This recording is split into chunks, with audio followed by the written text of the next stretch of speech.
सर्व पत्रकार बंधू नमस्कार. माझं नाव आहे अश्विन सुभाषराव नलबले. आम आदमी पार्टीचा मी जिल्हाध्यक्ष आहे आणि आगामी स्थानिक स्वराज्य संस्थेच्या निवडणुकीच्या निमित्तानं आज अहमदपूर शहरात आपण ही प्रेस कॉन्फरन्स आम आदमी पार्टी तर्फे घेत आहोत. प्रथमतः मला हे इथं जाहीर करायचं आहे की आम आदमी पार्टी लातूर जिल्ह्यातील सर्व स्थानिक स्वराज्य संस्थेच्या निवडणुका स्वबळावर लढणार आहे आणि त्याच अनुषंगानं अहमदपूर शहरातील नगर परिषद, त्याचबरोबर अहमदपूर येथील जो आपला जिल्हा परिषद विभाग आहे त्या विभागातील गटातले जे गट येतात ते गट आणि त्याचसोबत पंचायत समिती गण या सर्व ठिकाणी आम आदमी पार्टी आपला उमेदवार देणार आहे. हे मला जाहीर करायचं होतं म्हणून आज आपण इथं आलो. मी आज आता पहिल्यांदा हे जाहीर करून टाकतो की आम्ही स्वबळावर लढतोय आणि प्रत्येक उमेदवार, भले तो नगराध्यक्ष पदाचा उमेदवार असू द्या, आम आदमी पार्टी देणार आहे. ऑलरेडी आम्हाला 5-6 जणांनी संपर्क केलेला आहे अहमदपूर नगर परिषदेसाठी आणि त्याचबरोबर जिल्हा परिषदेसाठी सुद्धा इच्छुकांनी आमच्याशी संपर्क केलेला आहे. तर त्यातील योग्य उमेदवाराला पुढील आठवड्यात त्यांच्या मुलाखती घेऊन आम्ही त्यांची नावं पण लवकरच जाहीर करणार आहोत. तर प्रामुख्याने मला असं सांगायचं, तुम्हाला कदाचित माहिती आहे की आम आदमी पार्टीने याआधी महाराष्ट्रामध्ये कुठलीही स्थानिक स्वराज्य संस्थेची निवडणूक लढलेली नाही. तर ही पहिली वेळ आहे जेव्हा आम्ही ही निवडणूक लढतोय. आम्हाला माहिती आहे आमचं संघटन प्रत्येक ठिकाणी नाहीये, पण आम आदमी पार्टीचं चिन्ह किंवा त्याच्या आम आदमी पार्टीची ओळख कुठल्याला नाहीये. असं मला असं वाटतं की भारतात असं कुठलं ठिकाण तुम्हाला सापडणार नाही जिथं आम आदमी पार्टीची ओळख नाही किंवा त्याच्या चिन्हाची किंवा त्यांच्या नेत्याची ओळख नाही. आणि आमच्यासाठी ती USP आहे. जेव्हा आम्ही लोकसभेमध्ये 430 जागा लढल्या 2014ला, त्याच्याच सोबत प्रत्येक जिल्ह्यामध्ये, या देशात जेवढे जिल्हे आहेत कुठल्याही राज्यात असू द्या, त्या प्रत्येक जिल्ह्यामध्ये आम आदमी पार्टीची जिल्हा कमिटी अस्तित्वात आली.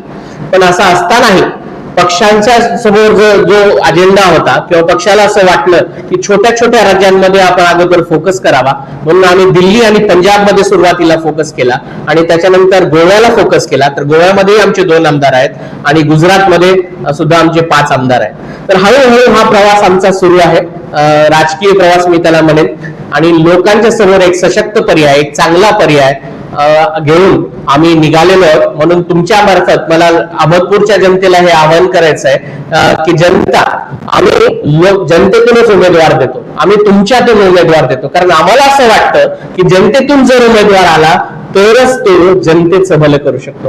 कारण इथल्या राजकारण्यांना आपल्या सामान्य लोकांच्या प्रश्नांची जाणीव नाहीये. अहमदपुरामध्ये जर सांगायचं झालं मला स्पेसिफिकली, तर इथं 2 गटामध्येच संघर्ष चालू आहे आणि केवळ पैशाच्या जोरावर इथं निवडणुका लढल्या जातात. भले बाबासाहेब पाटील असू द्या किंवा विनायकराव पाटील असू द्या, केवळ आणि केवळ पैशाच्या जोरावर मत खरेदी करून त्यांचं राजकारण चालू आहे. इथे दुसऱ्या कुठल्याही पक्षाने येऊ नये म्हणून ते त्या पक्षाच्या पदाधिकाऱ्यांनाच मॅनेज करतात दर निवडणुकीत आणि इथं ताकदवर उमेदवार उभेच राहू देत नाहीत. पण यावेळेस त्याला अपवाद असणार आहे. म्हणून इथून जे चांगले उमेदवार आहेत, जे समजतात की मी करप्ट नाहीये, मी क्रिमिनल नाहीये किंवा माझं कॅरेक्टर चांगलं आहे, अशापैकी जर तुम्ही असाल तर निश्चितच आमच्याशी संपर्क करा.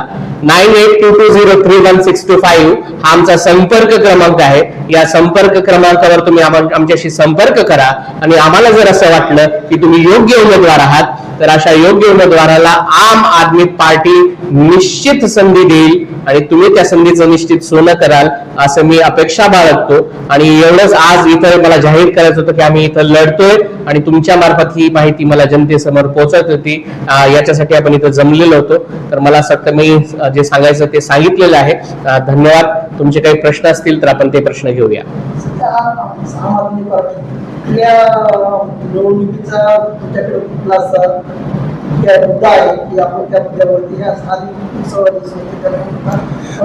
मला असं वाटतं की स्वातंत्र्यानंतर एवढ्या दिवसानंतर सुद्धा आजही रस्ते, पाणी, नाली, कचरा, डास, मच्छरांचा जो प्रादुर्भाव आहे किंवा मोकाट कुत्रे त्यांचा जो त्रास आहे, असा कित्येक त्रास जनतेला सहन करावा लागतोय. पण या मुद्द्यावर कोणी चर्चाच करायला तयार नाही आणि जनतेचे खरे मुद्दे हेच आहेत.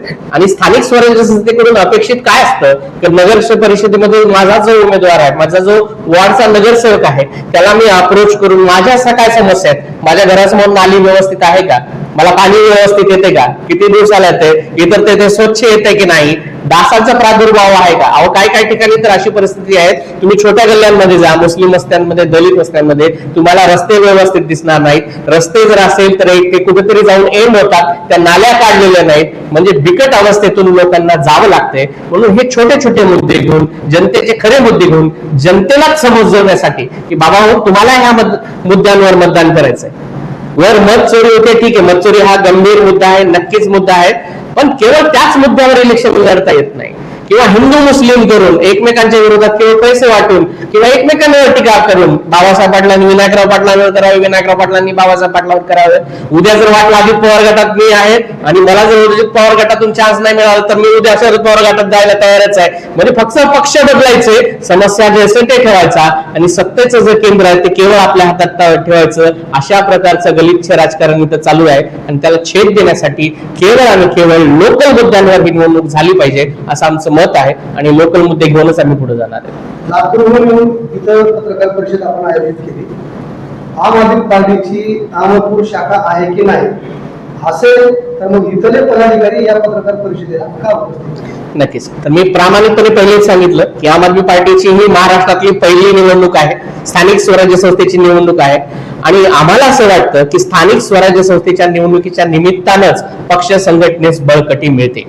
मी प्रांजळपणे पहिलेच कबूल केले, आजही कबूल करतो की अहमदपूरमध्ये आमची कुठलीही शाखा नाहीये, आमचा कुठलाही पदाधिकारी नाहीये. जे पदाधिकारी इथं आमच्याशी जोडले होते ते आम्हाला असं वाटलं नाही की योग्य पद्धतीने आम आदमी पार्टीला तत्वात बसून पुढे घेऊन जातील, म्हणून आम्ही त्यांना ऑलरेडी बाजूलाच ठेवलेलं आहे. तर आम्ही चांगल्या लोकांच्या शोधात आहोत आणि या इलेक्शनच्या निमित्तानं चांगले लोक आमच्याशी जोडतील अशी आम्हाला खात्री आहे आणि त्यांना घेऊनच अहमदपूर मधलं संघटन सुद्धा आम्ही बळकट करणार आहोत. आता स्थानिक स्वराज्य संस्थांच्या निवडणुका या कार्यकर्त्यांच्या निवडणुका असतात. नक्कीच पक्षवाढीसाठी काम करणाऱ्या लोकांच्या निवडणुका असतात. मला तुमच्याकडे इथं पक्षवाढीसाठी कार्यकर्तेच नाहीत किंवा ज्यांच्यासाठी निवडणूक लढायचे तेच लोक तुमच्या ग्राउंड लेवलला नाहीत.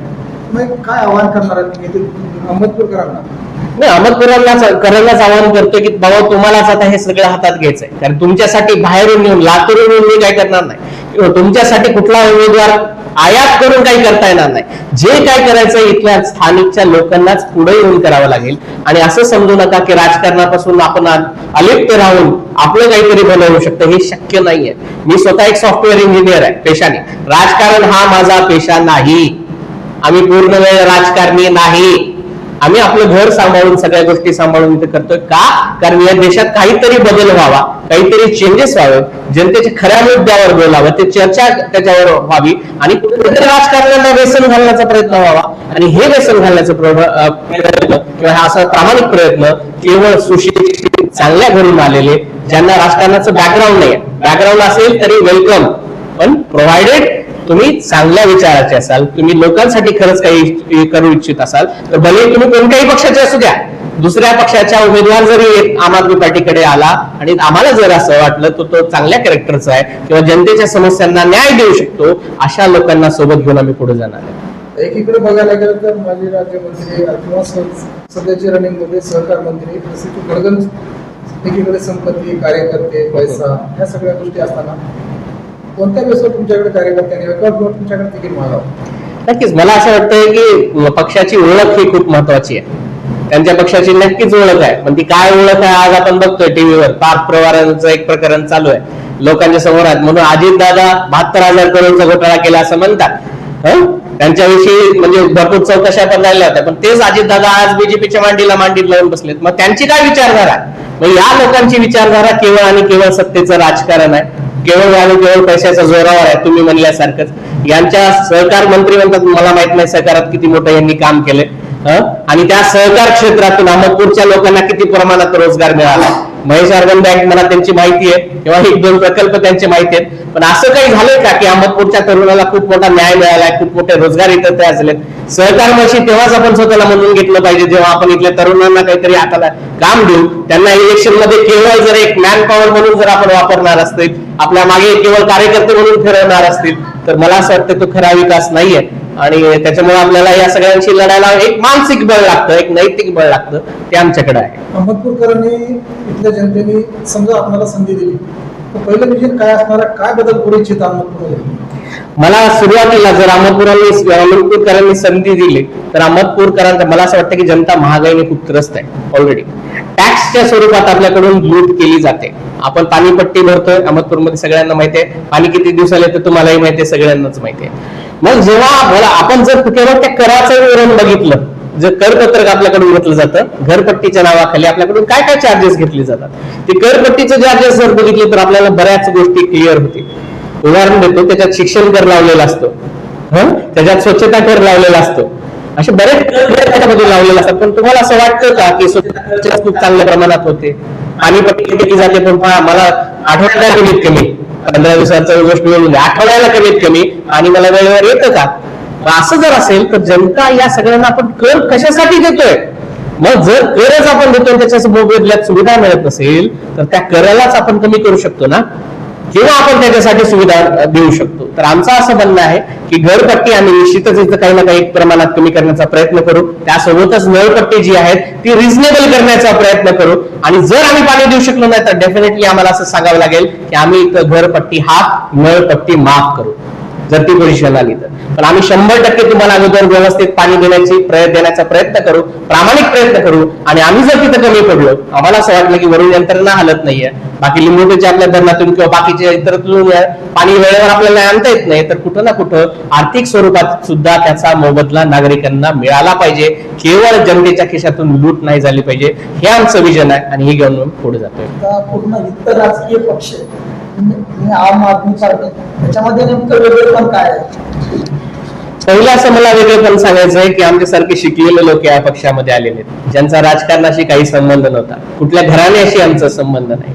माझ्या 5 पिढ्या, मागच्या 7 पिढ्या कुठल्या राजकारणात नाहीयेत. आकाश जो आमचा सचिव आहे त्याच्या कुठल्या राजकारणात पिढ्या नाहीयेत. मग घराण्याशाहीच्या बाहेर पण आपण कुठेतरी बघितलं पाहिजे, कारण या जनतेला घराणे म्हणून कुठे राजे नाही निवडायचे, आपल्याला आपले प्रतिनिधी निवडायचे. आपण जनतेचे नोकर आहोत हे लोकांना लक्षात आलं पाहिजे. आणि हा फरक आहे. आम्ही असं समजतो की आम्ही जनतेमधले तुमच्यामधलेच एक आहोत. तुमच्यासोबत रस्त्यावर चहा प्यायला आम्ही लाजत नाही. सर, एक प्रश्न आहे. आता शेतकऱ्याचे अनेक प्रश्न आहेत.